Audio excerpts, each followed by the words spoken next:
Okay, friend, it's time to start, and now the recording is on. So welcome to this lecture on Rousseau. Before jumping immediately to Rousseau, let me say that this is the shortest day of the year, so December 21st. So I'm teaching in this university for 12 years, since 2008.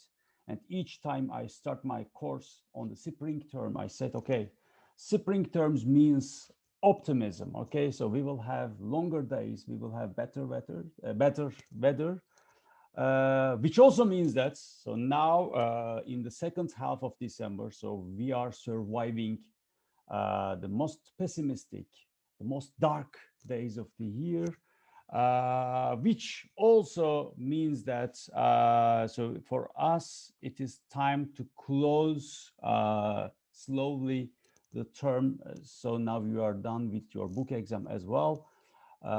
And in today, the order is for Jean-Jacques Rousseau.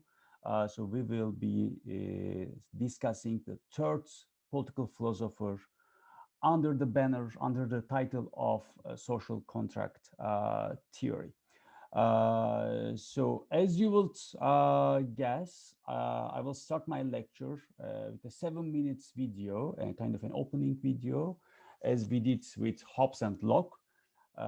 And then we will be seeing how Jean-Jacques Rousseau described in his book Social Contract the state of nature. And then we will be seeing what are his key concepts at the moment that he is describing his ideal, his normative political framework. Okay, time to watch the video. In case there's a problem with the video voice, please let me know and I'll do my best to adjust the voice level.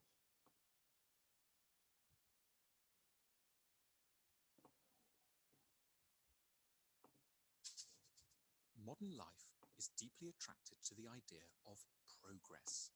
In the 18th century, as European societies became ever richer and more technological, the conventional view was that mankind was firmly set on a positive trajectory from savagery and ignorance towards prosperity and civilization.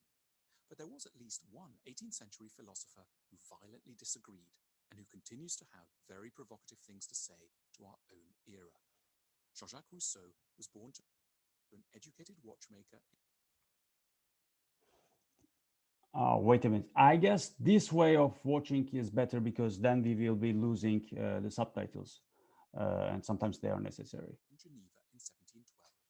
When he was 10, his father got into a legal dispute and the family was forced to flee Geneva. From that point on, Rousseau's life was marked by deep instability and isolation. As a young man, Rousseau went to Paris and there was exposed to the opulence and luxury that was the order of the day in Ancien Regime Paris. It was a far cry from his birthplace of Geneva, a city that was sober and deeply opposed to luxury goods. Then one day in 1749, he read a copy of a newspaper, the Mercure de France, that contained an advert for an essay on the subject of whether recent advances in the arts and sciences had contributed to what was called the purification of morals. In other words, was the world getting Hocam ses neredeyse yetersiz ama. something of an epiphany? This view that civilization and progress.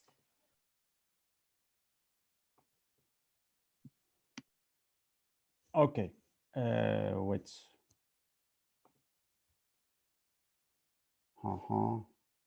Okay, then two options. One, we can just stop video and I can just start my lecture. This is option one.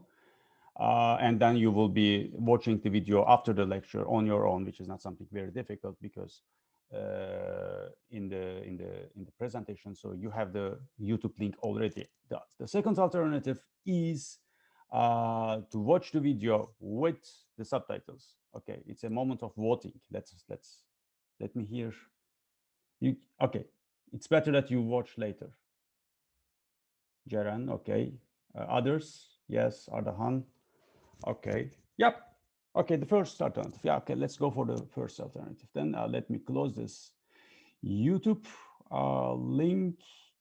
So I need to stop sharing this screen and I need to open my PowerPoint presentation, which is this screen. Okay, thank you for having my attention. Okay.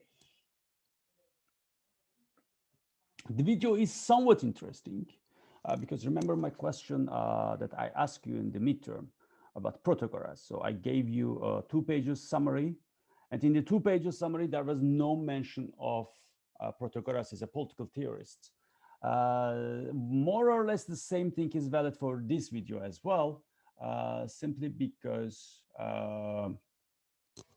there is no overemphasis of his social contract theory. And the video is good and beneficial for us to learn the other aspects of his contribution, other aspects of his intellectual journey, so to say. Okay, so Jean-Jacques Rousseau. So he's a philosopher of the 18th century France. He's not a French. He's from Geneva, in Turkish Cenevre, İsviçre, the Switzerland. And then he had not a very easy lifetime. So he tells in his book, The Confessions, so my birth was the first of my misfortunes. So it is kind of an out of context person. So he went from Switzerland to France. Obviously, the question was not language, but the social context changed dramatically. And he had to learn the manners in a new society. And then, so this is the time period before the French Revolution. So this is the time period for the Enlightenment thinkers. So he had some friendship with the French éclairés, the philosophers of the French Enlightenment, Diderot, Voltaire, but he was not fully accepted in these circles. So he was, in a way, always taken as an outsider, as a misfit, as a how shall I say, less productive kind of a strange man. So in his book Confessions, from time to time he refers to himself as a person of melancholy.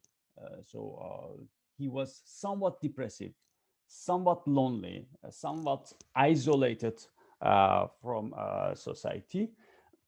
And in his lifetime, the other names in Paris, Voltaire, Diderot, received much more attention.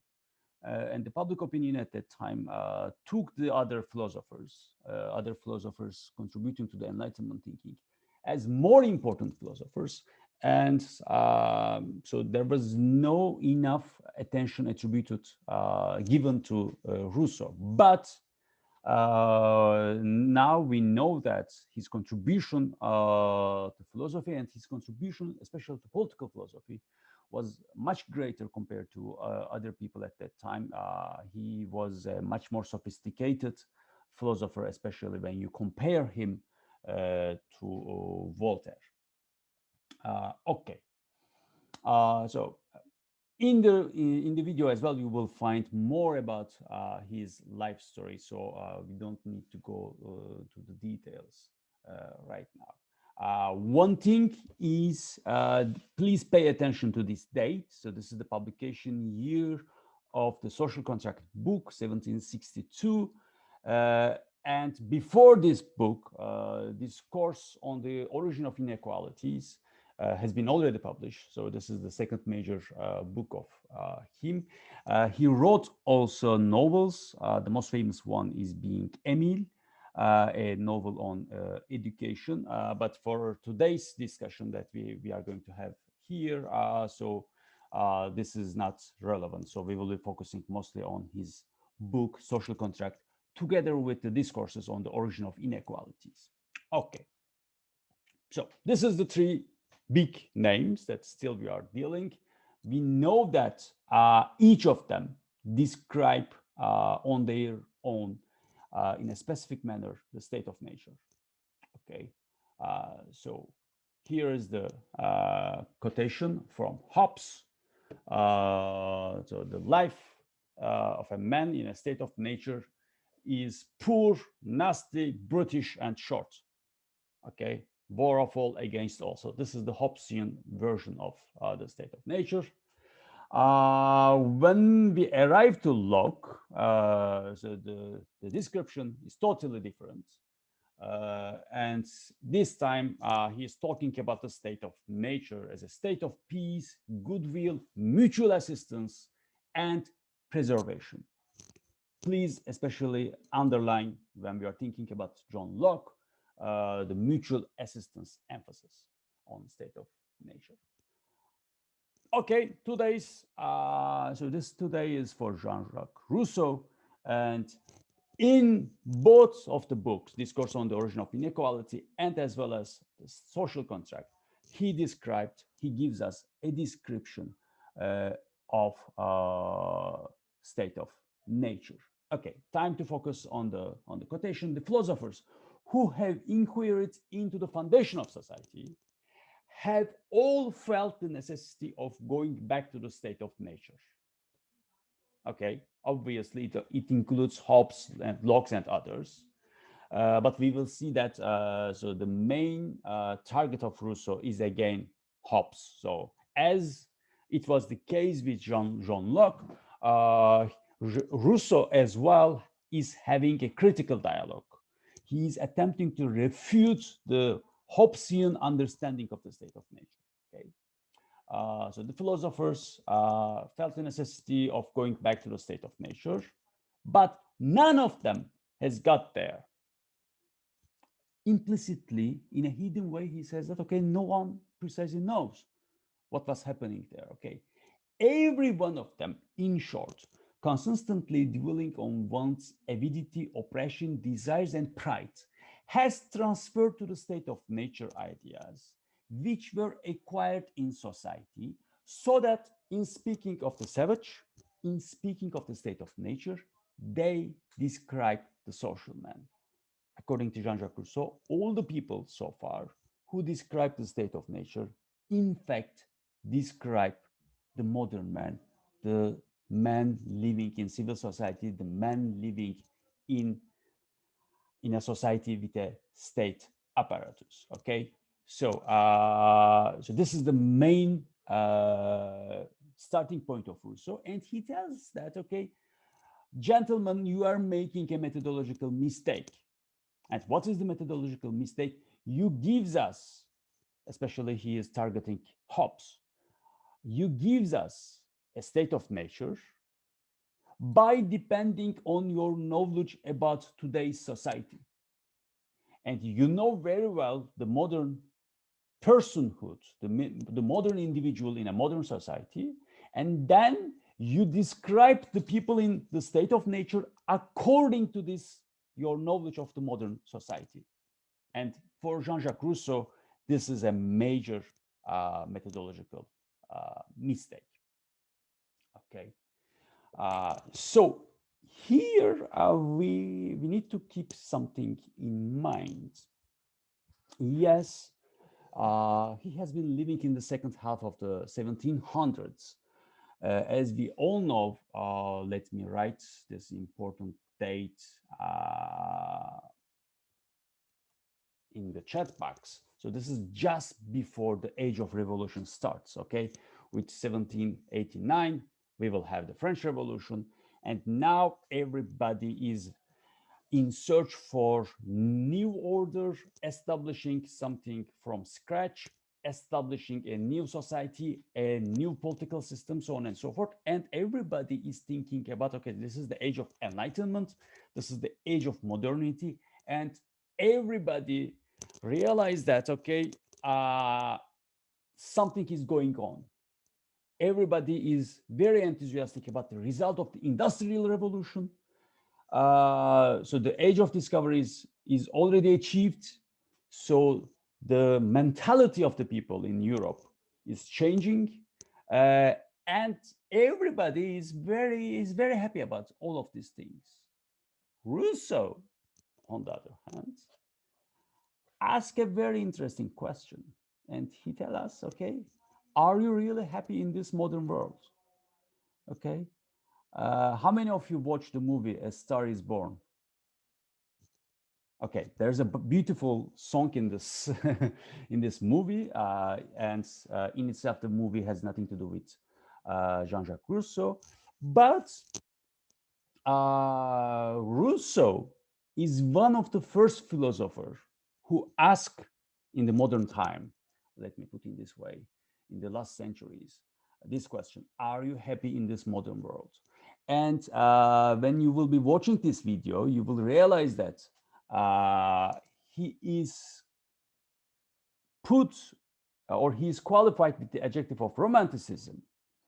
Why? Simply because the way how he understands the modern society is not a very optimistic one.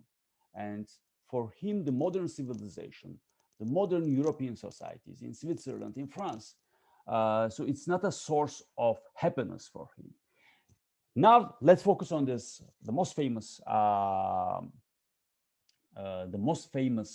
quotation of him: man is born free, and everywhere he is in chains. One thinks himself the master of others and still remains a greater slave than they. So, for him, living in the civilized world uh, is a moment of losing your liberty, is a process of using your freedom. So keep in mind, so he's a romantic. He's not happy about the modern setting of the society, both in terms of the social and political organization. And secondly, so this romanticism has a very important end result for the way he is establishing his political philosophy. Uh, he doesn't give us a pessimistic and negative understanding of state of nature. For him, yes, he is wise enough and he is smart enough not to advise a return to a state of nature. No, this is not his idea. But he described the state of nature as something pleasant, as something beautiful, and as something desirable in a way. A kind of a parenthetical remark. So, if you would have a look to his novel Emile, the idea of return to the nature is also there. So, we can easily say that Rousseau is not happy about the city life. So for him, the city life is the summary of all the problems of the existing society. So in order to provide someone a good education, in order to provide a youngster, a kid, a good education, return to nature is something very good. Okay. How is the word he wants, Hojam? Ceren, could you please elaborate your question a bit more detail to your question? Hocam, actually, I understand the answer because you said that. Okay, already. So, okay. uh, as you can imagine, so we will have two components for today. The first one, okay, let's say three. The first thing, we will analyze his description of the state of nature. Okay, what was it? What was the state of nature? And then we will be seeing, okay, he needs to give us a justification for the social contract, why people decided to finish the state of nature and why they decided to shift to something new, the civilized society, the society with state. And then we will be seeing what is his normative thinking, okay? And in the third component, Ceren, we will be dealing with your question mostly. Not only in the third question, generally speaking, obviously he described the state of nature in order to arrive to this question, but we will be seeing his prescription for the problems that he is observing. Okay. Any other question? Any other comments other than Ceren? Or Ceren, if you have another question, I'm very happy to hear it. Okay.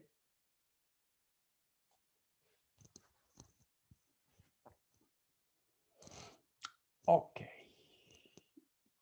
Then time for us to focus on his description of the state of nature. Although he did not make optimistic assumption about the natural goodness of human beings, his views take a substantial step in this direction. So there is kind of an optimism about the state of about the human nature as well.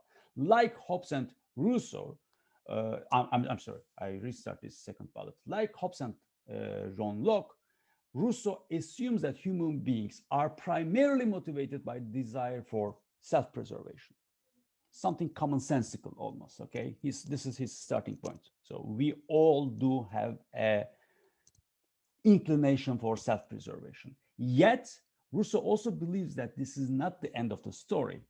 Hobbes and Locke overlook a central aspect of human motivation. There is something missing in Hobbes and Locke, and this is pity and compassion, which also exist in the state of nature. And this kindness, this care for others, this concern for others is something central for Rousseau's understanding of the state of nature. He believes that we have an innate dislike at seeing a fellow creature suffer. So please pay attention. So he starts with self-preservation, no question about it. So this is what we have all. And then we have kind of a concern for others. So we also want that the others self-preserve themselves. So we also want that the others will not suffer. So this is, in a way, his understanding about the state of nature and his understanding about the people in the state of nature. This, Rousseau adds, is so natural that the every brutes themselves sometimes gives evident proof of it. Okay, pay attention the language that he is using. He is not too much differentiating the human beings from animals, but it's not a problem for him. So in every brute, the same inclination, the same particularity can be observed. Rousseau does not doubt that if modern citizens, molded and corrupted by society, were placed in a state of nature, they would act just as Hobbes depicted them, as Hobbes described them. Okay, both Hobbes and Locke have projected the qualities of men in society.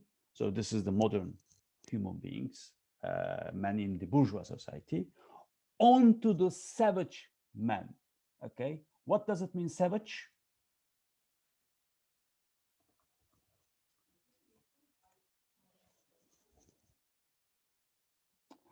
Okay, in Turkish, vahşi, or this is no more politically correct, so we do not use savage too often.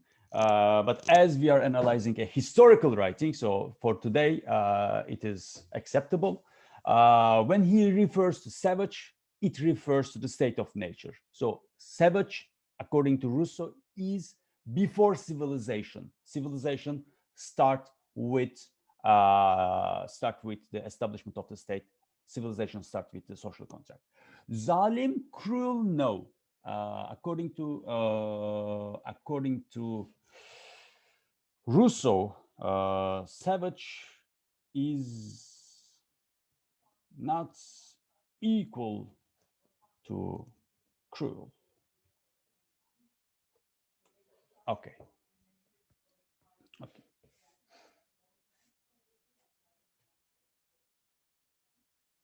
Kind of a good savage. Yes.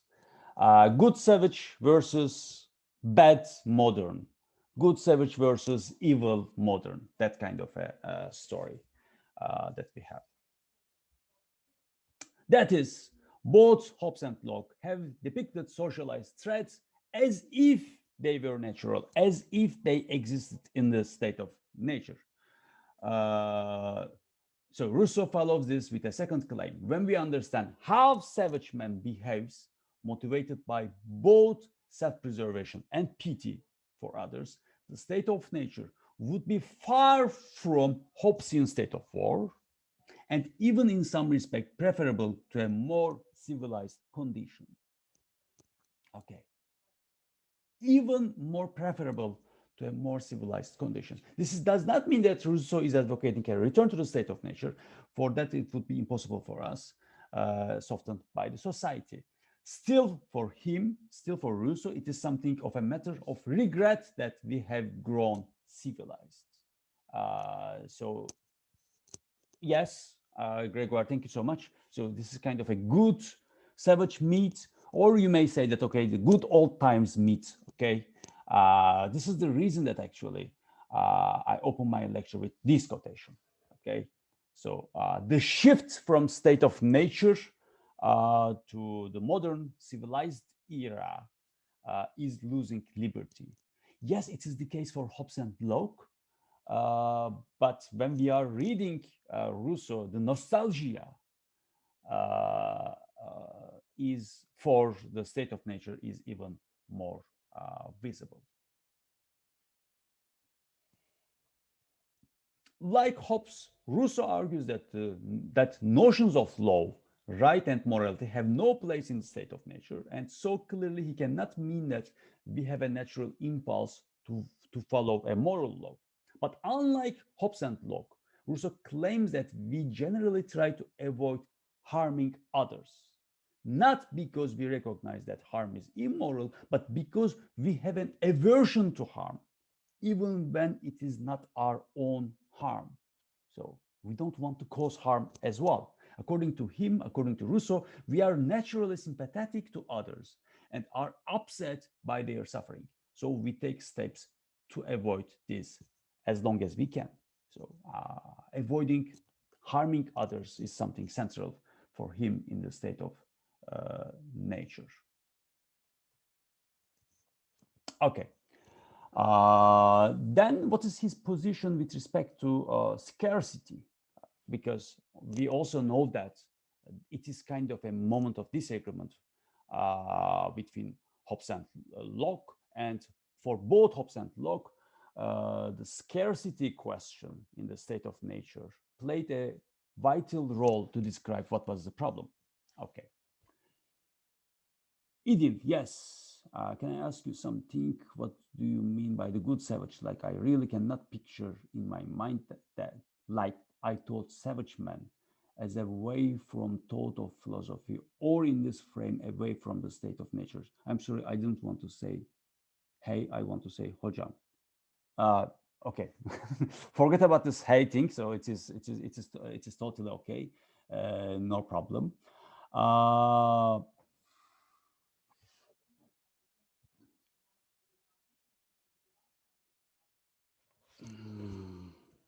Idil, could you please make your question a bit more clear? So I am not sure if I did understand 400%. Can I speak in Turkish? Okay. Neden gidiyor? Okay. Hani kelime anlamı vahşi olarak düşündüm savage'ı. O yüzden hani vahşi adamın nasıl iyi vahşi olabilir ya da iyi. Okay. The question is, in the daily language, when we are talking about savage, we do not attribute to this adjective something positive. Okay. Yes, that's why I don't understand what is good savage means. But here we need to free ourselves from this daily language usage and think about. Okay, imagine that you will be walking in a forest. Okay, basically you have two options. Either you can go to an artificial forest and everything is in order. So there's a path between the trees. So there's a designated road for the bicycles. And you may easily find a kiosk where you can buy your tea and water. This is something really pleasant, okay? The other option is a savage forest. And for some people, it might be more interesting to walk and to make it trekking in a savage forest, okay? Because it is not human-made, it is much more natural. So this is the way that you may think of. Every time that there's a human design, it's also an intervention, and it has a potential to create a damage to the essence of the nature.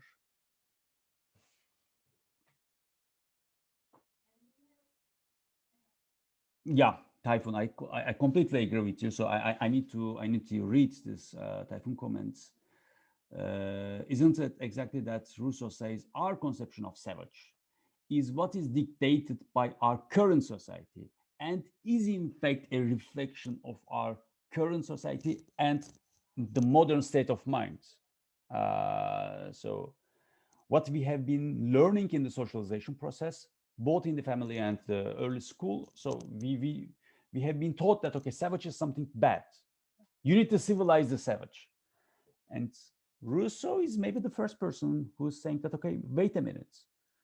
Maybe the opposite is true. Maybe the civilized is something bad, and we need to give credit to the savage minds.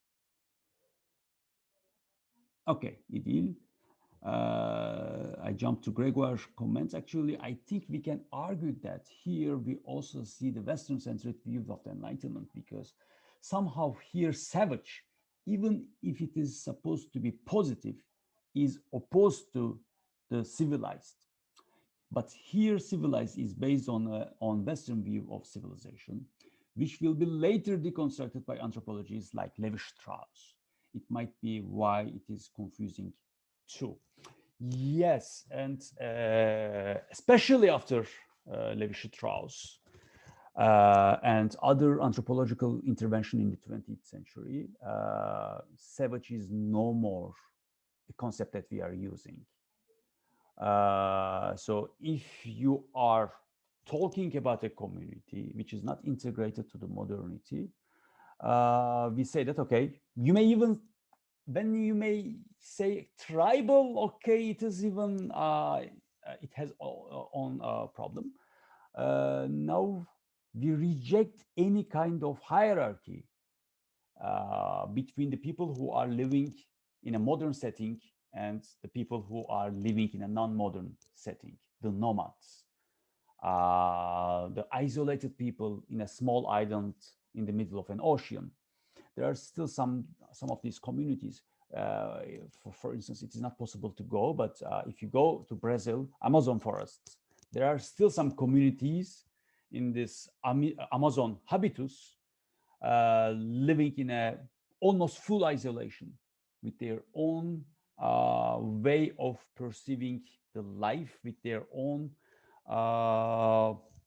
languages, no money economy, no understanding of family, so on and so forth. So yes, this is quite Western centered.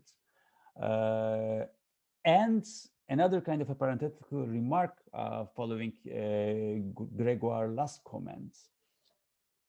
Like all the other philosophers of the social contract theory, from time to time, Rousseau is also hearing about discoveries of some new societies. Okay, where there is no money, where there is no established hierarchy, where there is no nuclear family as a structure, as a social structure.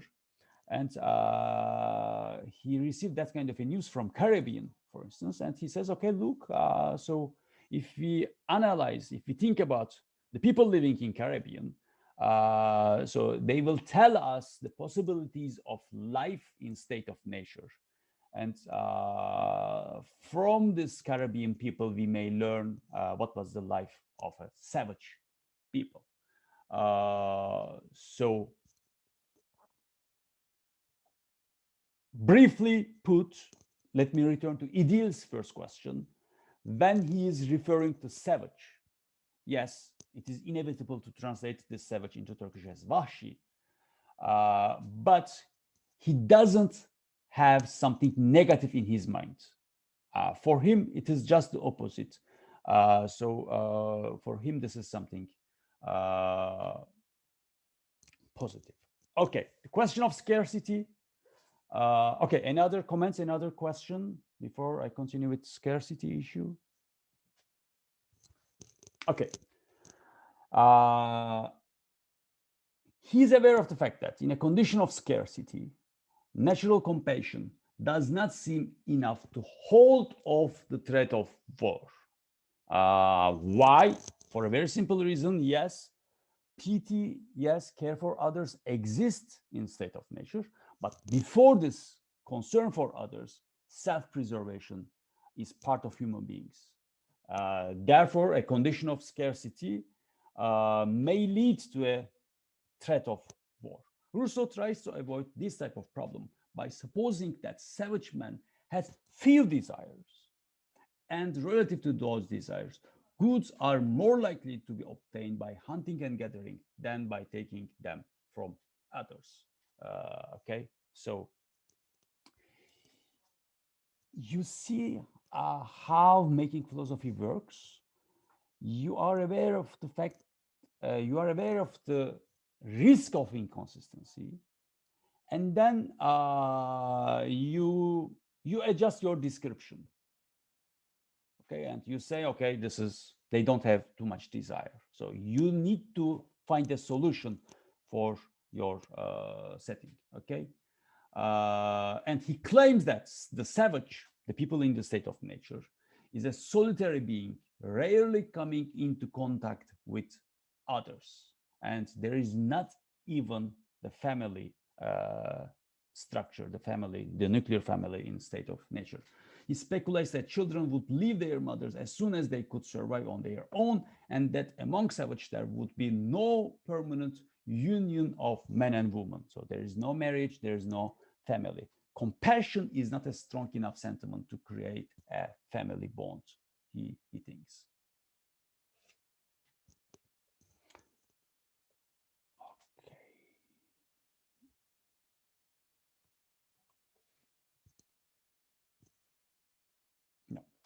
Part of Rousseau's explanation of the solitary life of the savage is that nature has equipped the savage to survive alone.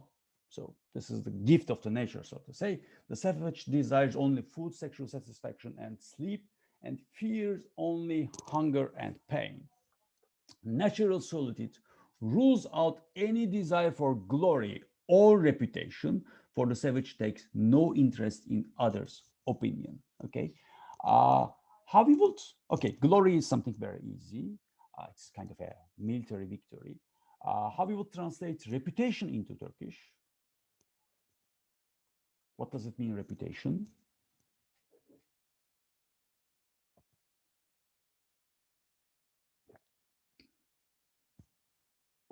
Okay, itibar, şöhret, ün, yeah, precisely, okay. How you have been perceived by the others, how the other people, what the other people attributes to you, in a way, this is your reputation. Okay, there is no family, though there is no marriage, so this is a very solitary human being in the state of nature. He even argues that at this stage, the savage has not yet developed language. The opportunities for forming and expressing opinions seem greatly restricted. So interacting with others, this is not something usual in the state of nature. Okay. Equally, the savage has no desire for power. Yes, you don't care about glory, you don't care about reputation, no desire for power. It is something obvious. Hobbes, we saw, defined power as the present means to satisfy future desires. But Rousseau argues the savage has little foresight and barely even anticipates future desires, let alone seeking the means to satisfy them. So this is a very primitive life. And in this primitive life, there is no macro goals in your life, okay? As long as you can sleep, as long as you have some food, and as long as you do not have pain, okay, you are satisfied. So then the question, why should Rousseau regret that we have now passed to a more civilized era. He himself admits that what he says is no more than a probable conjecture, for the transition could have happened in many ways. Okay, he also knows that what he's talking about is not something totally historical. It's not something totally factual. And almost in all these three philosophers, we have the same inconsistency. They couldn't decide whether this is something fictional or historical. And yes, from time to time, Rousseau hears something from Caribbean society and he thinks that, okay, maybe we can think in a factual way. And then he tells us that, okay, transition could have happened in many ways. This time he thinks that, okay, this is something fictional. And then there are different ways to organize this fiction. And it has to be admitted that it is not always easy to fit together everything Rousseau says on this topic. However, the key is the thought that human beings, like the brutes, have two special attributes: free will, and capacity for self-improvement. Okay, what does it mean, free will?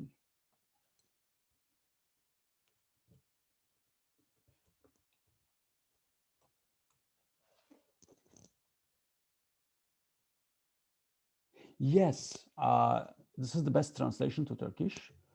And it means that they have a capacity for being determined to do something. So it's a capacity of making decisions and taking action according to this decision. So this is the free will.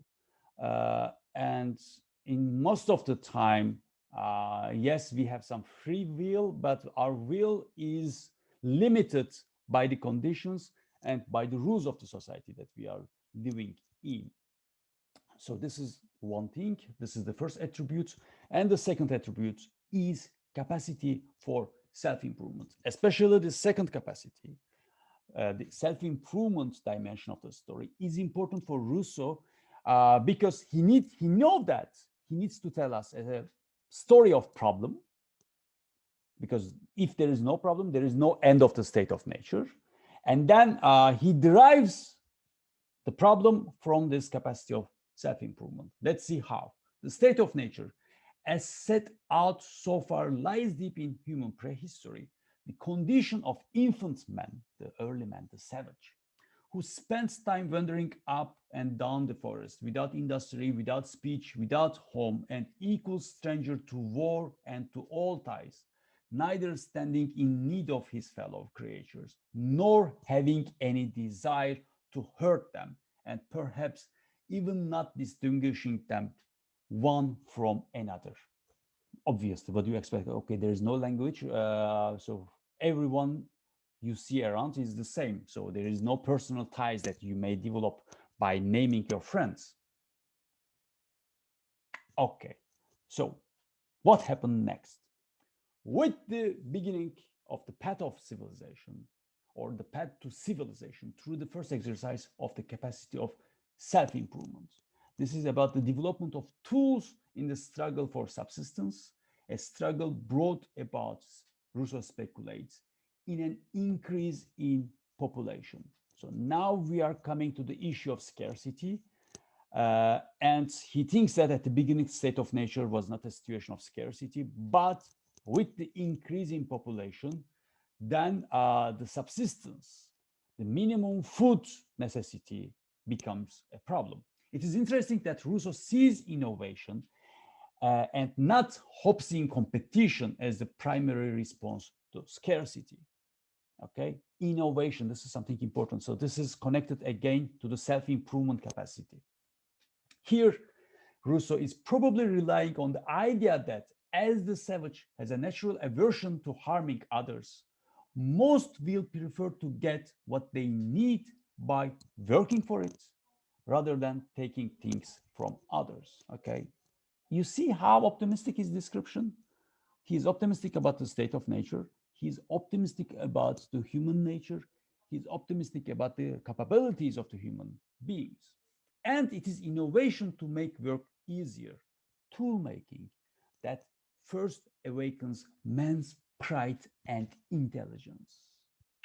Okay, please pay attention to the word pride, because at the moment that pride becomes the part of social equation, then things began changing. Now, with pride, obviously, the people who did create the best tool is having more reputation, which also means that it will have kind of satisfaction out of this. Another innovation is the idea of cooperation. Mutuality of interest spurs collective pursuit, such as the hunting parties. They realize that, okay, when we combine our powers, when we combine our efforts, hunting is something much easier with more benefits. And it is also good for subsistence. It is also good for having an access to more and more food stuff. Thus, the advantage of living in groups and making common huts and shelters become apparent. And the habits of living in these new conditions gave rise to the finest feelings known to humanity: conjugal love and paternal affection. Yes, the early care for others did survive in this new situation, and affection is still with the human beings. And in this condition, another novelty arises, which is the leisure time. Cooperation and tool making conquer scarcity sufficiently well to give the opportunity to create goods which go beyond bare survival needs. Okay, it is for the first time, as a result of cooperation, as a result of the tool making, people could accumulate foods. Okay, now they are thinking about the future consumption. And if you organize a very good hunting party, then you have more food, then you can have a rest. And because you did achieve something more than necessary for your immediate survival. And with this, now we arrive to a new reality, which is the luxury goods. Okay, with the starting of accumulation for future, next item is the arriving of to the luxury as a new innovation. Now man develops what we could call corrupted needs. Okay, the framework of what is necessary, the framework of what is a need change almost immediately. Rousseau tells a familiar and plausible story. We become dependent on what were at first considered luxuries. Okay, once upon a time it was considered as luxuries, but now it is taken as a basic necessity. Having them gives us little or no pleasure, but losing them is devastating, even though we once managed perfectly well without them. Okay, a couple of generations ago, maybe it was not the case. Okay, we could survive without accumulation, and on a daily basis, we had to fight for the food. Now we have lots of accumulated foods, but a small decrease in this accumulation is devastating for us.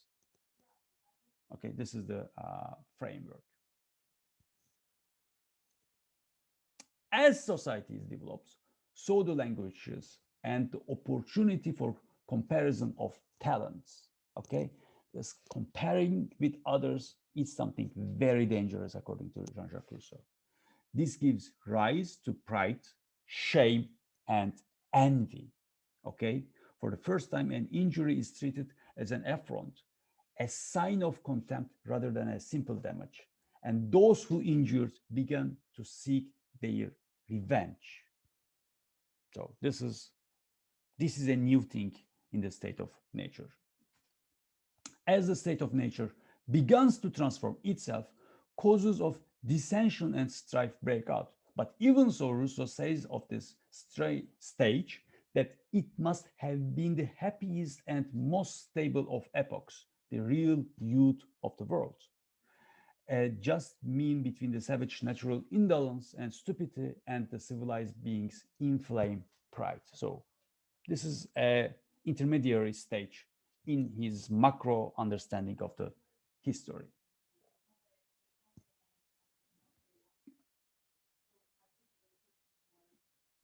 Though this is a stable period, it cannot last forever. And the real road sets in with the long and difficult development of agriculture and metallurgy. Okay, agriculture and metallurgy, especially metallurgy, is important for the tool making.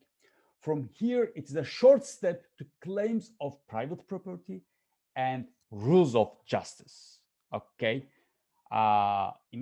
remember how the argumentation of Rousseau follows. It starts with the increasing population. Once we have the increasing population, now we see the impact of capacity of self-improvement, which is about the tool making, and the end result is more leisure activity. Yes, we should not forget also the more collective efforts for survival. And then we arrive to the era of private property and the rules of justice. But private property leads to mutual dependence, jealousy, inequality, and slavery of the poor. So not everyone has this private property. And so this is the beginning of the inequalities of the societies. The destruction of equality was attended by the most terrible disorders.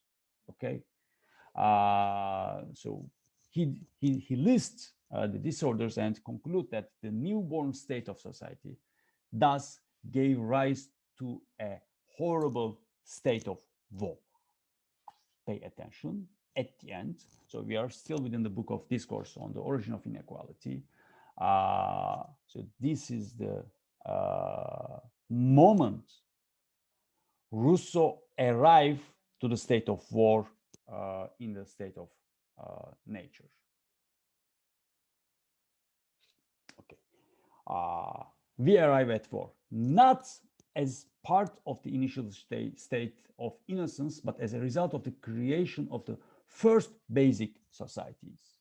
Okay, and at this point, the rich man, thus urged by necessity, concede at length the profoundest plan that ever entered the mind of man. This was to employ in his favor the forces of those who attacked him. Very, very difficult sentence. So I'll return to this sentence in a minute. This was a plan, of course, to institute social rules of justice to ensure peace. Rules that bind all equally, but which are greatly advantageous to the rich, for they, after all, are the ones with property to secure. Okay.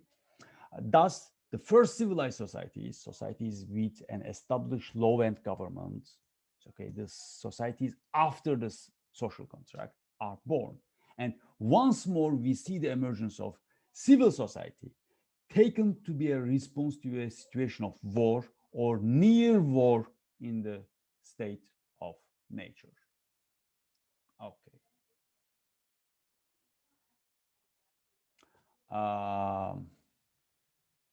You see, here we arrive the description of the state of war, which is kind of a result of the invention of the private property in the state of nature. And then it is time to shift, according to Jean-Jacques Rousseau, to shift to the social contract, to shift from this state of nature to the civilized society, to the society with a established state organization. Any questions so far? Any comments?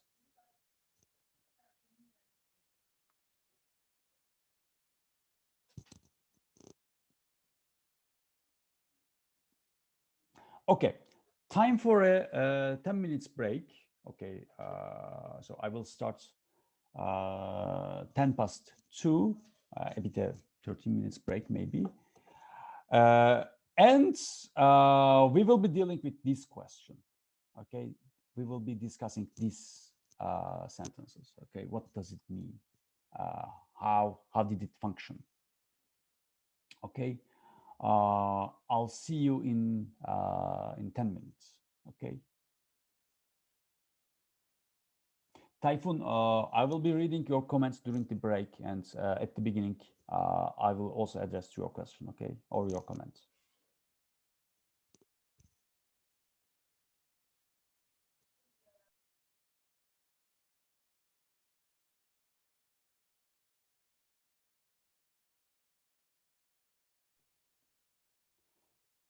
Friends, can you hear me?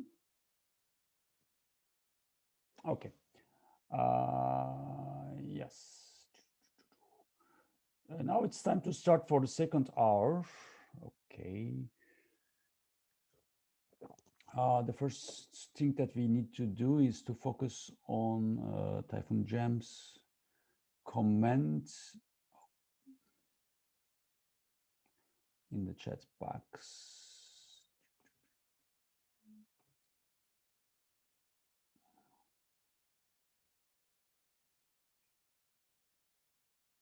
So, okay. So according to Jean-Jacques Rousseau, tell us Typhoon Cem Üzüm, we constantly have to create a sustainability such as energy, economy, luxury, politics, etc. In our dynamic society, thus we have created an impenetrable prison filled with our societal desires. That's why he longs for the static personal life and finds the state of nature as an ideal freedom. Right. Right. Yes, in a way, this is a fair description. This is a fair summary of Rousseau's general understanding of the state of nature and the social contract theory. And the keywords that I would underline from your comments, Typhoon, is this prism. And for majority of the people, modern society is something very good. People are very happy to live here and being a member of this society.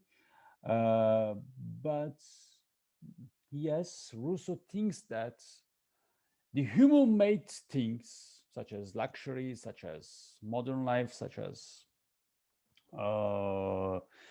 separation from nature, did create a prison that we cannot break. In this sense, your way of reading is quite acceptable and quite agreeable. Let me put it in this way. Any other comments? Any other question?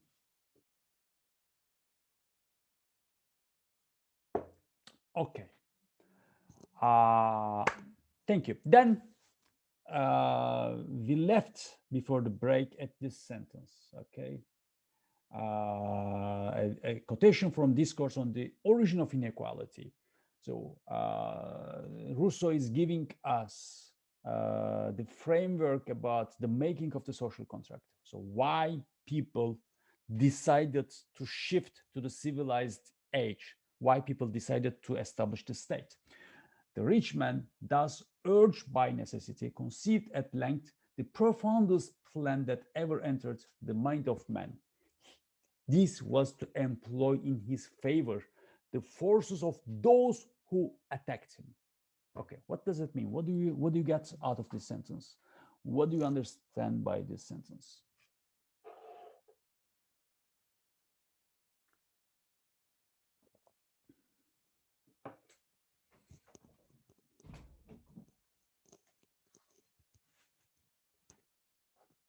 Any idea, any comments?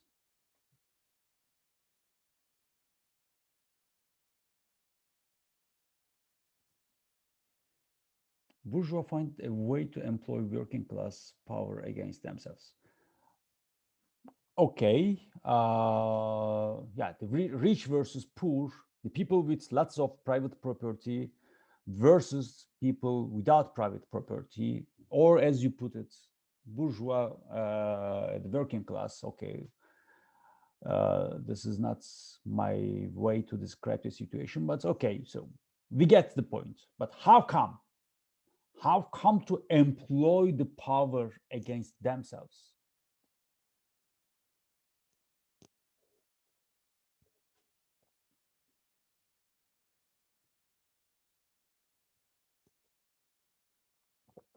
social rules. Okay, what else?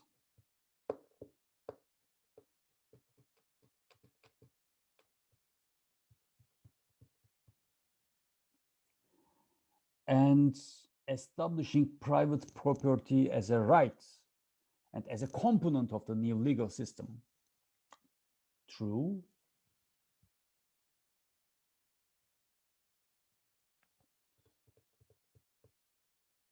What else?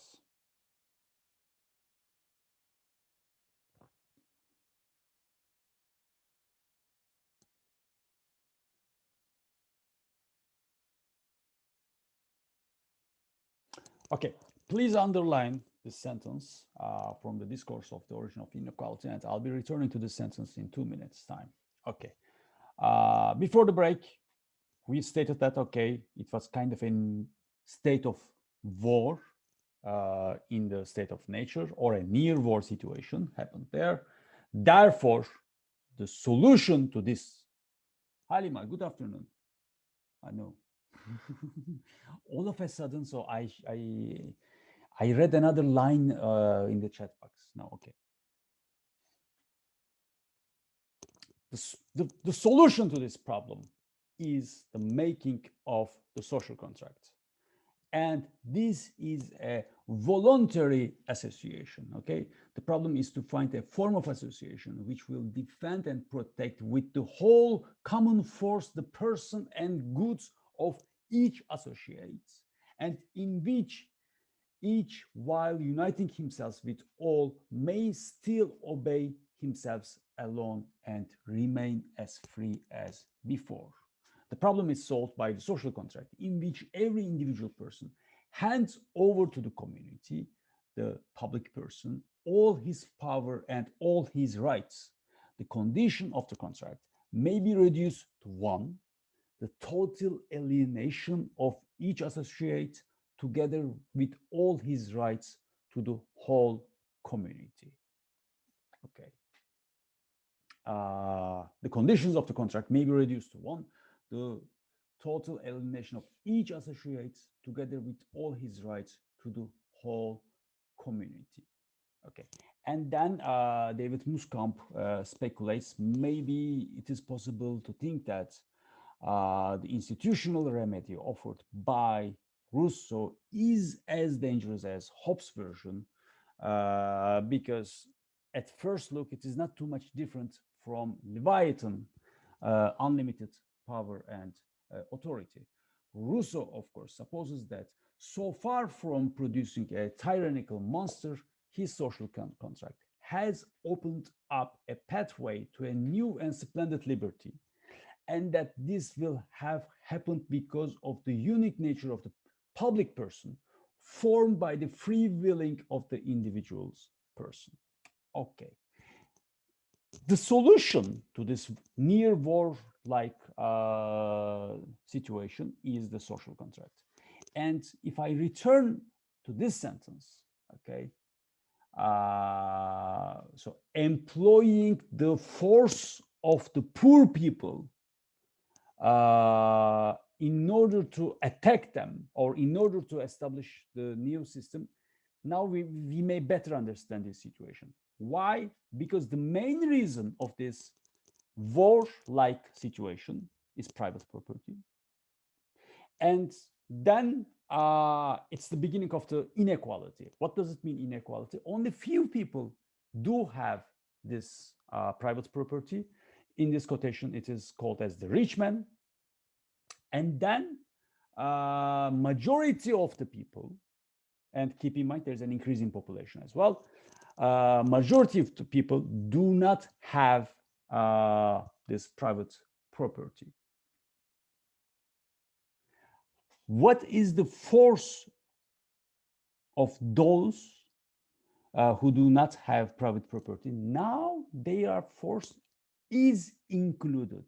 Now their forces are included in the social contract. In a way, here we see the word plan. The plan is the following.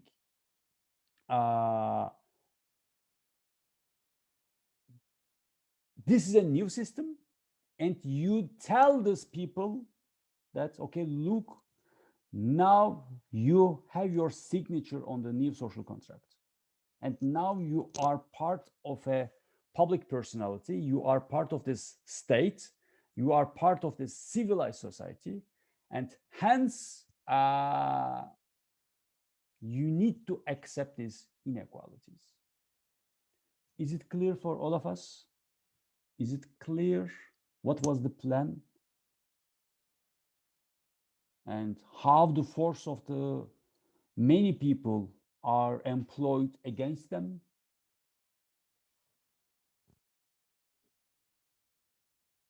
For Idil, it is clear, yes. For others,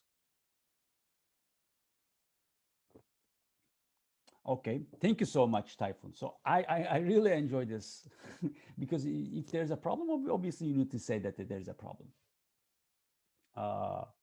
Is there anyone other than Typhoon who didn't understand the sentence of the discourse?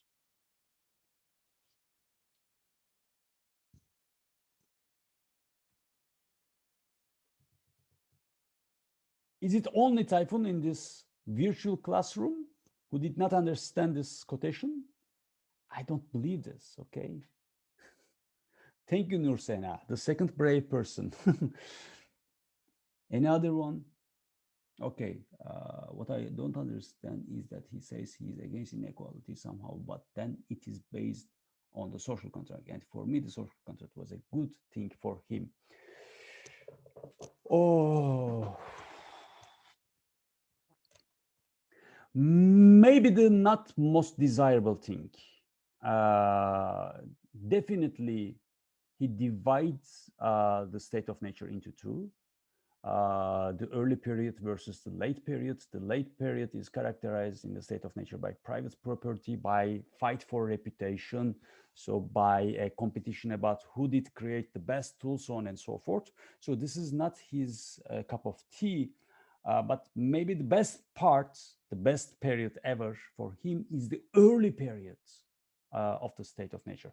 And for him, he accepts the fact that, okay, the social contract exists, but this is in a way where there's a difference between Locke version of the social contract theory and Rousseau version of the social contract theory, because for Locke it is something really desirable, and for Rousseau it is not as such. So there's a difference. Okay, let me refocus on this sentence by the discourse book. The rich man, urged by necessity, conceived at length the profoundest plan that ever entered to the mind of man. This was to employ in his favor the forces of those who attacked him. Why people attacking the rich man? And they were saying that, okay, look, you have the private property, we don't. And they are sizable. How to employ their forces? By directing this force into the social contract. What is the plan here? Because at the moment that they put their signature to the social contract, then the rich man is in a position to say that, okay, look, you accepted this legal framework. And look, now you accepted the total alienation. And now you do not have your all rights, and with your signature on the social contract, you accept that all of your rights are now belonging to the whole community.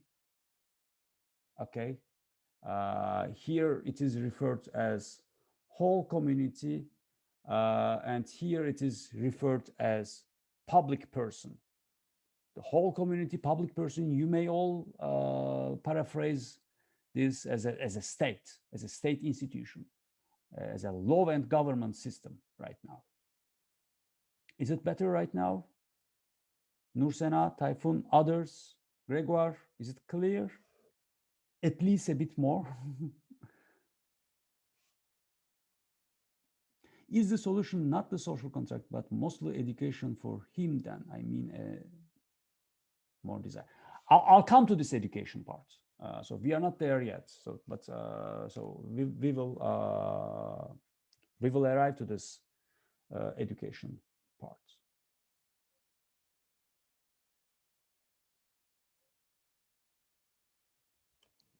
And now we start coming closer to his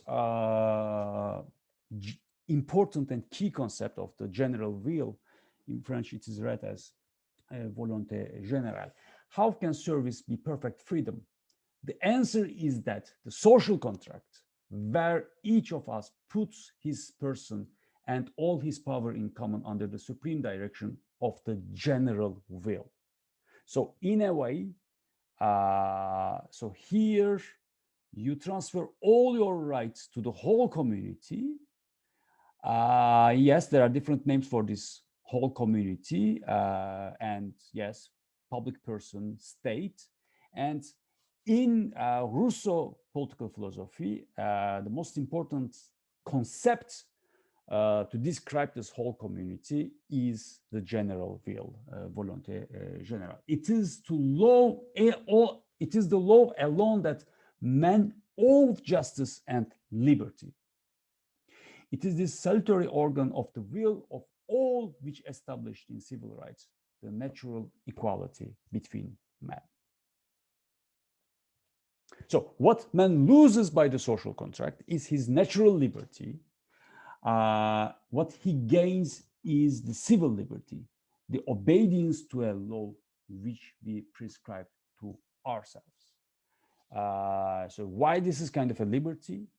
The civil liberty, obviously, when we are referring to the civil liberty, it is in the civilized period, it is after the social contract, simply because we obey the law, simply because we have the signature on the contract. So we created the law. Hence, for us, it is obligatory to follow the law. Okay. In obeying the dictates of the general will, a person is obeying himself, and because obedience to one's own true will rather than the obedience to one's own mere instinct of desire, it is what moral liberty, the distinctive mark of the humanness, consists in. One is thus free in obeying the sovereign general will and unfree when disobeying it. So this is the definition of freedom in Rousseau understanding. Something not conventional, something difficult to understand, but this is what he thinks. Consequently, said Rousseau in a celebrated passage, whoever refuses to obey the general will shall be compelled to do so by the whole body, by the whole society / state / government. This means nothing less than that he will be forced to be free.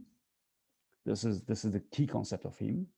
And for this, the condition which, by giving each citizen to his country, secures him against all personal dependence. In this lies the key to the working of the political machine.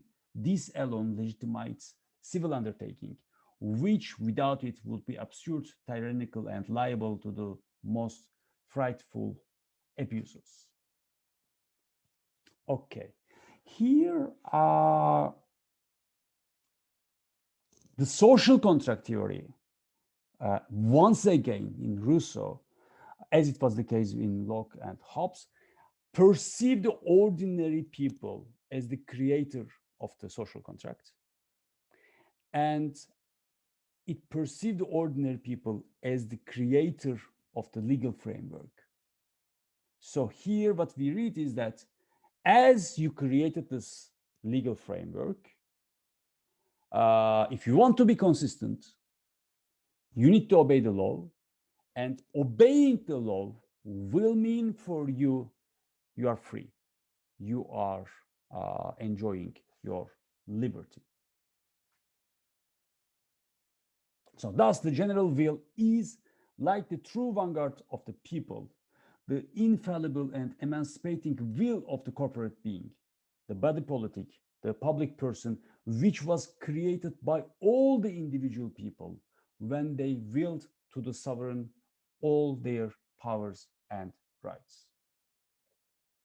No one, says Rousseau, will disagree with the view that the general will is in each individual a pure act of understanding which reasons when the passions are silent about what a man can ask for his fellows and what his fellows have the right to ask him. An individual's will is the same as the general will only when he wills correctly. This is, in a way, the gist of the argument for forcing people to be free. That is, when his wills not from his particular interests, so this is referred in his terminology as amour propre, but in accordance with the common interest.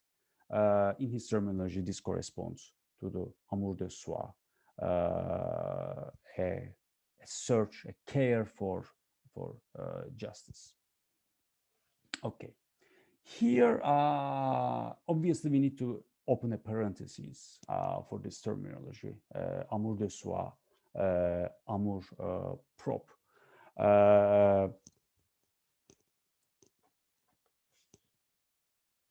As we can understand, okay, the terminology is not very easy, so I'll clarify the terminology in a minute in the next slides. But here, let me tell you the big question that he is dealing with. Okay, the big question is, yes, now we know there are individuals around and they are combining their will. And at the end, so we will arrive to the general will. Yes. But the big question that he is returning to is the following. Remember, there are very few numbers of the key questions of the political philosophy. And the most important one, most probably, is the following: how to reconcile public interest and the personal interest, how to synthesize, how to combine, how to overlap the personal good and the general good of the society. So in order to describe this situation, so he introduced this dual concepts, okay? Amour de soi, which we may translate to English as self-love, and amour propre,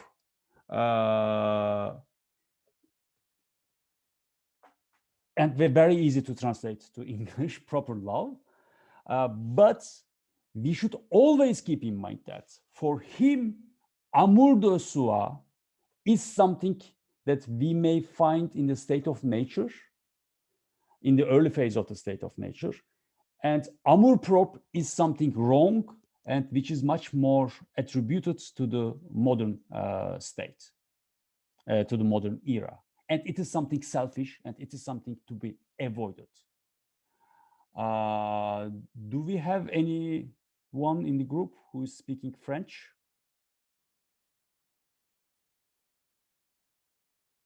Okay, we have two.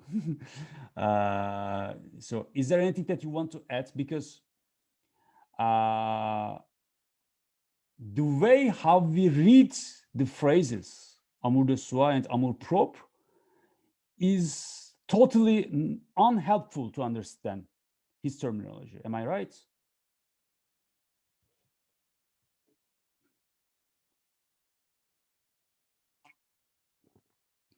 Okay, forget about Rousseau. You speak with your friend in France in French, and when you say amour propre, what do you understand this?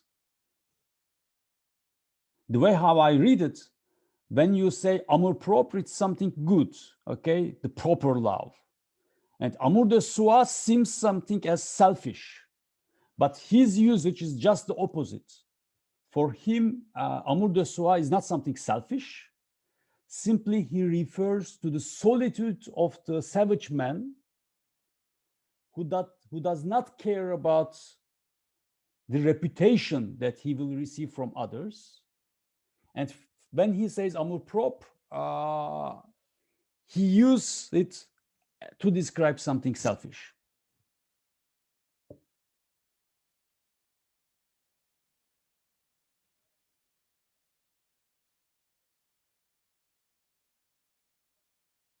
Yeah, okay, something like self-respect and in a way self-esteem. Can we say that?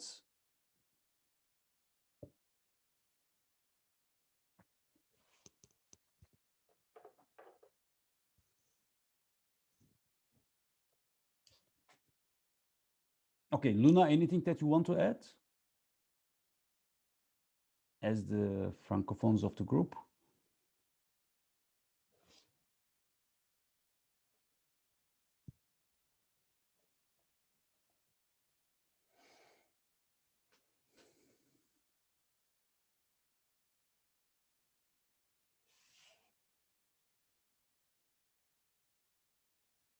Okay, yeah, it's true that even as a French speaker, it can be difficult to do the difference. Yes. Okay, so to keep the long story short, for Rousseau, amour de soi is something positive, and amour propre is something negative, and it is something selfish. So when we return to this quotation, an individual's will is the same as the general will, only he wills correctly. And what does it mean correctly for Rousseau? It means that you will not say something for your own interest, but you will be giving the priority for the good of the general, for the good of the society, and you will have thinking for the entire society, not for your private interest. Okay, so this is something very important in his understanding. Keeping this in mind, we need to discuss more the general will question. Okay, Rousseau makes a distinction between two types of will relating to reason on the one hand and passion on the other hand. When a man's will is dominated by passion and caprice, this is what Rousseau calls his particular will. When it is ruled by reason, he calls it his real will. Okay, he changed the terminology slightly. When the real will is understood in the social context, it is, for Jean-Jacques Rousseau, the general will. The general will is more than the sum of individual wills because it's a reflection of the common good and not of the interest of the particular groups. So he hates interest groups or particular groups who are speaking for themselves, who do prioritize their agenda over the agenda of the society. Okay, to go against the general will is to be in conflict with your real will, according to Jean-Jacques Rousseau. Thus, whoever refuses to obey the general will be forced to do so by the entire body. This means merely he will be forced to be free. Okay, so in a way, the general will has a right to force people to be free, which means that to obey the rules. Associations smaller than the state, such as trade unions or guilds, necessarily in Rousseau's views, reflect their own self-interest and not the common good of the whole. These associations must therefore be discouraged and individuals make up their minds for themselves, unconstrained by interest groups. What the general will is. If partial societies cannot be prevented, then it is much better that their numbers will increase. So they will be multiplied and inequalities amongst them reduced to a minimum. So, okay, if it cannot be prevented, he prefers that they are numerous and then less effective. Here is the basic question. And this is in a way the most complex question when we are reading Jean-Jacques Rousseau. How do we know what the general will is? Something very logical. Inevitably, we arrive to this question. And David Boucher tells us that, okay, very unfortunately, Rousseau's remarks on these subjects are not very helpful. So don't expect something precise. Don't expect something totally clear or applicable to the modern time. The general will is not necessarily the will of all. There may be a difference between the general will and the collective wills of the citizens. Rousseau also suggests that the general will is not the residue left after the pluses and minuses have cancelled themselves out. Unanimity is not a condition of the general will, nor indeed will a majority necessarily reflect the general will. So this is the crucial point. Okay, so when he's talking about the general will, what he has in mind is not a simple act of voting.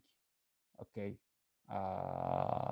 so you ask a simple question and then you look the majority and then you decide the general will. No, this is not the case. Where most people are dominated by their passions and thus they follow their particular wills or their particular interests, a minority or even one person could reflect the real or the general will, according to Rousseau. In his view, the general will is always right, but the judgment that guides it is not always enlightened. It must be made to see objects as they are, and sometimes as they ought to appear to it. Oh my God. So this is a really tough question. Okay, how we are going to decide what the general will is about.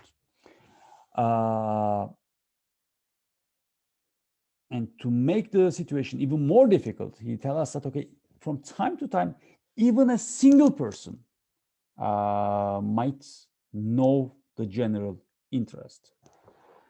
Okay, now we need to take an example about there's a majority of the people who are voting for option B or option A, and it is not for the general interest. Can you give me that kind of an example? Obviously, I'm asking for a counterfactual thinking. So obviously, I'm asking for something imaginary.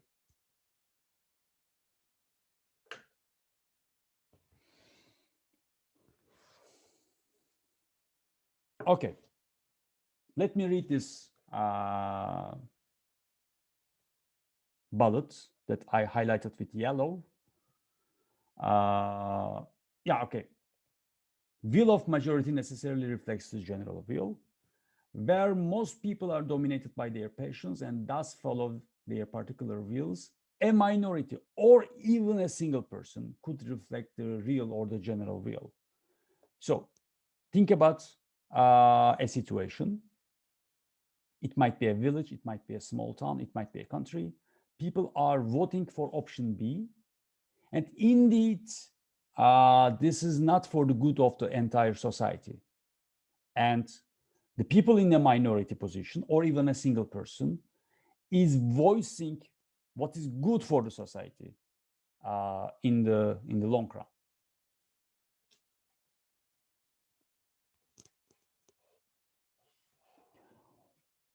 Okay, so this is the example given by Gregoire. For instance, building a cheaper bridge of wood that might collapse, or a stronger one in the metal, but really expensive. Most people might, for instance, think that it will be unnecessary if they don't use it often, for instance. It's a very trivial example, but okay, this is the example, tell us, Gregoire. Not a bad idea. I like the example because so we are all taxpayers, and for our personal interest, it is good that the state budget and the public investment will be less, so that it will have a reflection on our text less. So I'll be very happy to see a cheaper bridge over the Bosphorus, for instance. Okay, now there are 3 bridges, and I am not sure if the third one is very necessary. But this is a good example, simply because obviously at the moment of construction there is an equilibrium between the cost and the safety. So we all want safe bridges and we all want cheap bridges at the same time. And yes, making the equilibrium between these two concerns is about a question of the public good. Okay, for the good of the society, both of the conditions needs to be satisfied. Okay, the example that I have in mind, let's think about a village society. This is a village in the middle of a forest, and the only source of income for this village inhabitants is cutting the woods. And at a certain moment, majority of the people in the village might tell us that, okay, it is necessary, it should be, there should be no limitation on cutting the wood. Simply we need money. And then a minority position within the village, or even a single person, might say that, okay, look, we need to protect the forest as well. And the survival of this village as a society depends on our protection of the forest. And now you are thinking for your short-term interests. Now you need this money immediately. And for this reason, you do not think about the future. Whereas the general good, the public good, or the good of the village society is to have limitation. The entry, could you see the end results? Could you see the risk of Rousseau thinking? So he separates general will from an ordinary voting situation, which means that, okay, even a single person who is in a position to know better than the others might dominate the entire thing, or might be in a position to rule the society or the entire country. So there is a risk in this understanding of democratic deficits. So we will return to this risk of democratic deficits at the end, and it's an obvious risk. So when you define the general will as such, you may easily end up in a non-democratic situation.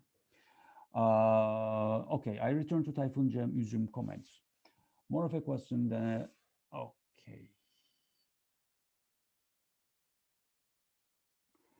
Than an answer, but what if one person claims with a logical argument that our society is no longer useful and in fact harmful, like Rousseau, and the others, Hobbes claims that this society is useful?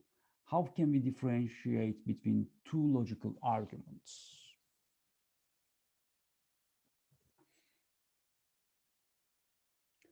Okay, to understand, I need to reread. What if one person claims with a logical argument that our society is no longer useful and in fact harmful, like Rousseau, and others, like Hobbes, claims that this society is useful? How can we differentiate between two logical arguments? Wow.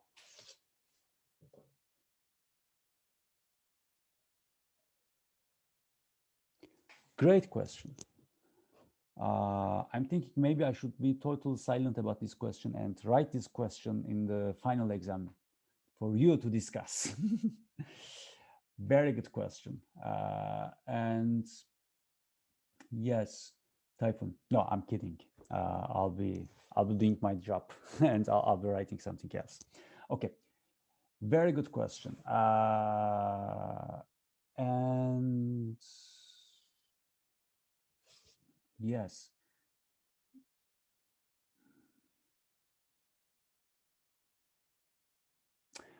This reminds me the question of the climate change, the climate crisis. in USA, because some people, some scholars are saying that, not some scholars, but all the scholars says that the social setting that we have today in the modern world, in Turkey, in USA, in Europe, in China, is harmful and it is not sustainable. And now we are in the middle of a climate crisis, and all the governments needs to act accordingly. All the governments needs to act according to reverse this situation of the climate crisis. Okay, what was the position before the election in USA? Mr. Trump denied this problem. And he says, okay, precisely like the way how you formulated your question. He says, no, this is not harmful, okay? And he was saying that, okay, now I'm walking and I'm playing golf and I don't feel any extra heat. So everything is normal. And for him, it was very easy to end up in a majority position. And if you would conduct a survey for the ordinary voters of USA, majority of them might think that, okay, this is not the case. Okay, we trust our president, Mr. Trump. Yeah, luckily enough, next month we are going to see someone new in the White House. Luckily enough, Mr. Trump could not survive as the president of USA. But he did receive lots of votes and support by saying that, okay, this is not harmful, although we all know that it is harmful. And this is a very good way to understand the philosophical problems preoccupying Rousseau, okay? The factual reality cannot be always checked by the majority vote, or we don't have any guarantee, very unfortunately, that the majority vote will be the good for the society. So this is the reason that we are dealing always with this question. Yes, it's basically inspired the first French constitutions and American conventions. And moreover, so this general will, which might be known and which might be voiced and which might be represented by a single person, might end up in a quite revolutionary logic, okay? Because once you separate the decision-making process from the majority voting, then the floor is open for different kinds of interpretation and intervention. Okay.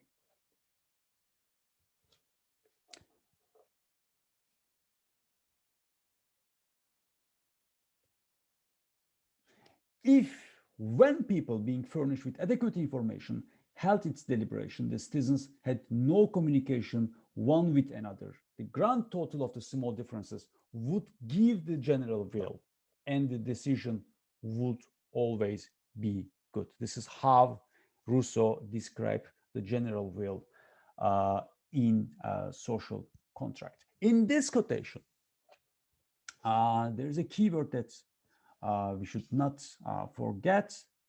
This is deliberation.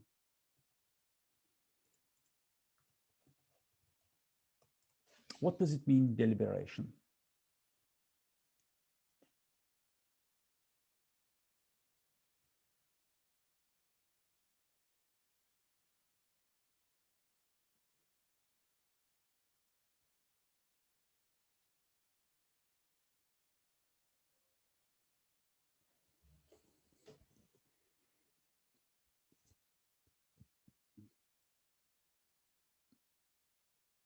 No, Nursena.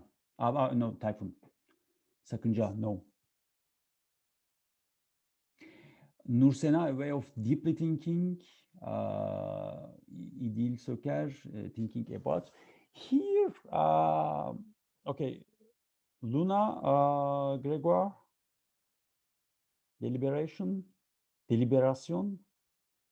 Is it something used frequently in French?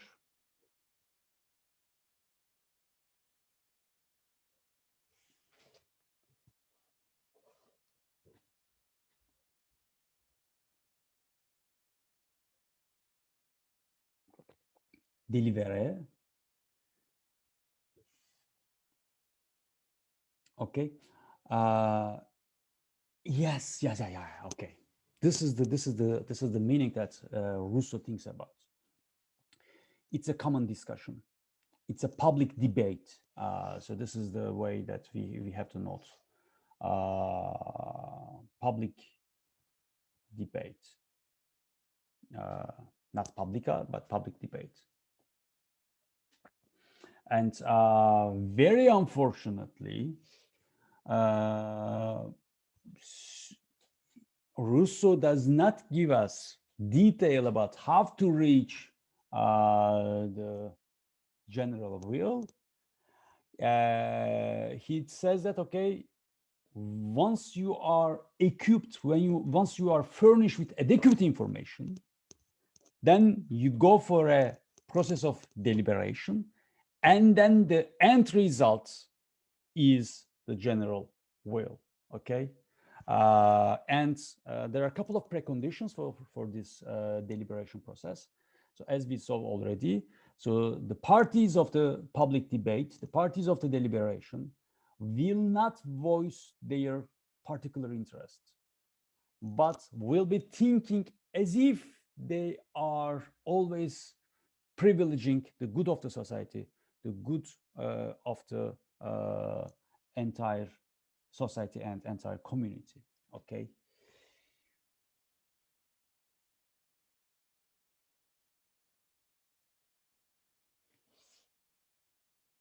But it is not only thinking, you think with others to decide for me.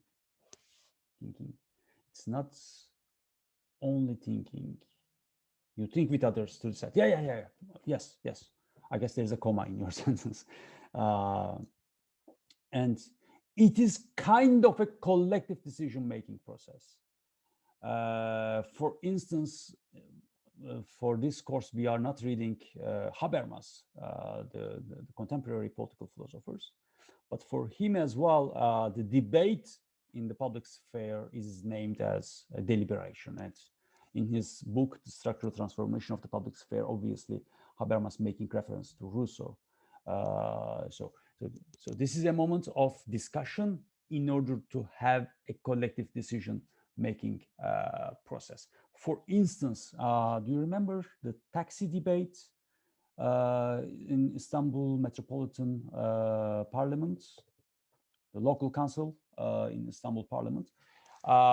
Very naturally, the taxi drivers do voice their private interest, and they say that, okay, we don't want more taxi cars around, because the taxi market is quite regulated market, so you cannot have one car and color it yellow and you cannot drive it around as a taxi. In order to have the specific permission, now there's a limitation, which means that the specific permission has a very high price. But from the general good of the society, Istanbul needs to have more taxi used by everyone. So some members of the local council, the local parliament of Istanbul Metropolitan Municipality, voted in line with the general good, and they were saying that, okay, more taxi cars around is necessary, and it will have a benefit for all of us, for the old people living in Istanbul. And some people did care, some members of this local council did care about the taxi drivers' perspective, and they privileged the private interests of the taxi drivers. And the end result is we don't have more taxis around. And sometimes, especially if it's raining, it's not very easy to find an empty one. So this is the framework. Okay, any questions so far? Any comments? So with what Gregoire and Luna said about deliberation is the general will, people's informed debate with each other's minus and each other's personal ideas about the subjects. Yes, so far, this is the most concrete explanation that we could gather from Rousseau text. It is not something super sophisticated and super detailed prescription, but this is the only thing that we could have.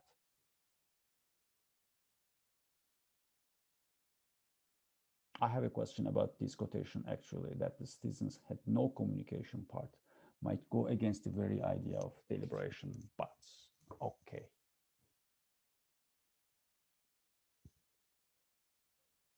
Then I imagine here he means no communication before the deliberation. Okay, if when the people being furnished with adequate information held its deliberation, the citizens had no communication one with another, the grand total of the small differences would give the general will.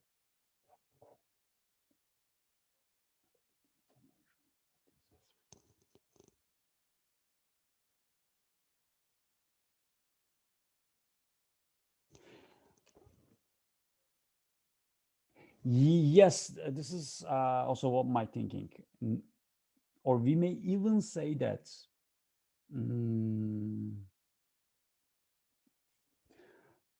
the communication amongst the individual will be collective. Okay, not one-to-one communication.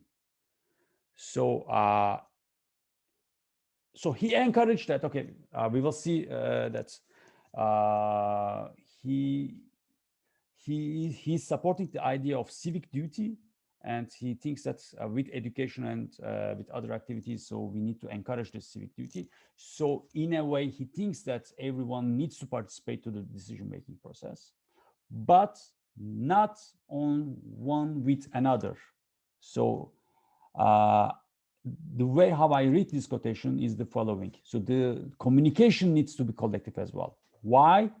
Because for him, at the moment of one-to-one communication, it is much easier to voice your private interest, your personal interest.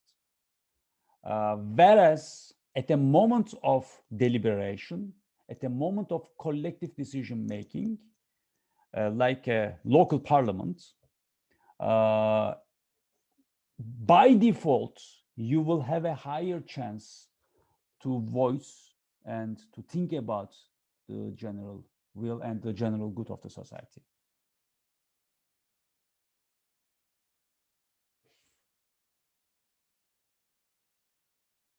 Okay. Any other questions?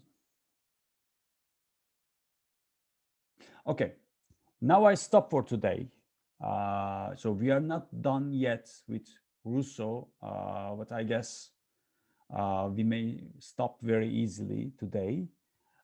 So we are going to finish Rousseau debate next week, and we will be especially returning his idea on civil religion, his idea on education, his idea on censorship. And we will conclude our debate by the discussion on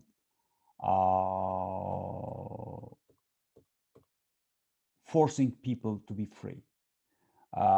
Because this is the most controversial aspect of his thinking. And I'm sure we need to spend more time on this issue of, are you in a position to force people to be free? And are we in a position to call this as a liberty or freedom? So this is one of the main philosophical questions that still we are dealing with in the modern era. Okay. George Orwell. Yes, why not? 1984. Yes, the spirit of Orwell is everywhere. And yes, so the opponents of Rousseau have pointed out that this idea of forcing to be free might end up in a very repressive regimes. Yeah, I'm gonna jump Can you share any PDF book which is about Rousseau idea? About Rousseau idea. Okay, in English or in Turkish? You can say, yeah, how you want, teacher. Okay. Mahmut, obviously the first thing that I will suggest are the readings that we have, and then I'll have a look around, and then I can share you even more about Rousseau. Okay. Okay, thank you so much. Thank you.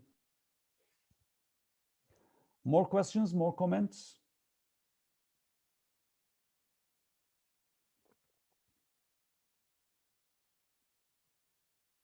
Wow, Typhoon, very good.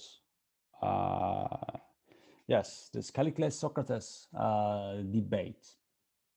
Yes, and keep in mind, yes, the thing that we read appears as a one-to-one communication, but actually it takes place in the public sphere. So it takes place in a public domain. So everybody is hearing their debates and everybody is following their argumentation. So in this sense, yes, and in Gorgias and in other ancient Greek texts, we also see that dialogue, discussion, and deliberation leads to different ideas. So people before the dialogue and people after the dialogue are not thinking in the same way. So they are changing their minds and they are gathering new ideas and they are learning something. They are developing their capacity of thinking. They are meeting with new perspectives. They can look to the same subject from a different angle. And this is very much compatible with Rousseau faith, Rousseau idea on self-improvement, okay? Deliberation in this understanding is a medium for self-improvement.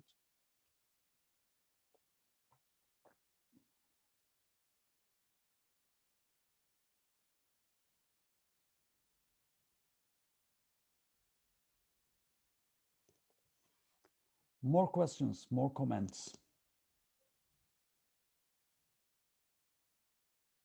Okay, please ask, Typhoon.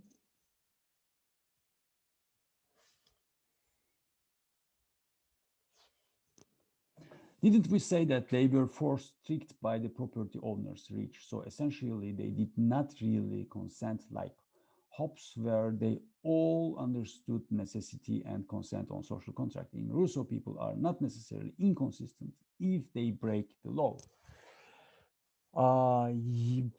Okay, this is another inconsistency of Rousseau. So no precise description about the passage to the period of social contracts. And he deliberately says that, okay, there might be a variety of options. There might be a variety of paths followed by people to arrive to the social contract. And he says, okay, I'm just telling you one of them.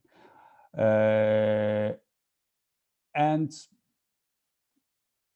at the moment that we are reading Rousseau, Typhoon, we need to keep in mind that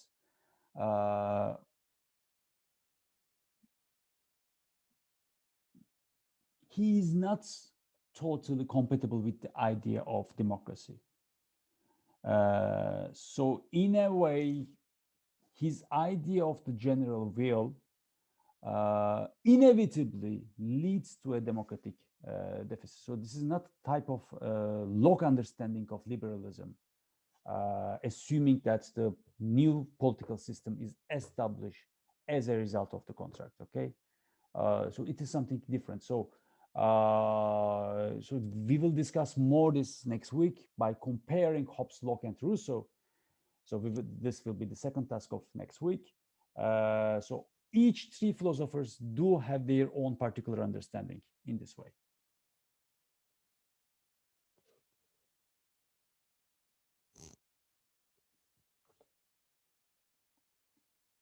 See you next week and stay healthy. Likewise, same to you, Nursena. It's my pleasure, Typhoon.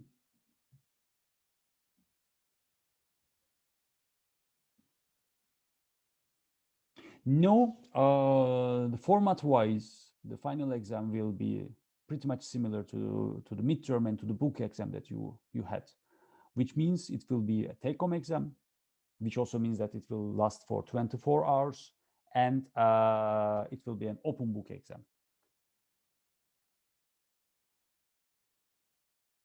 So our final exam is not centrally planned.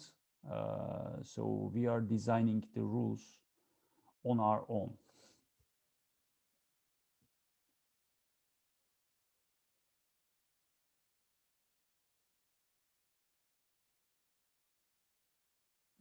Okay.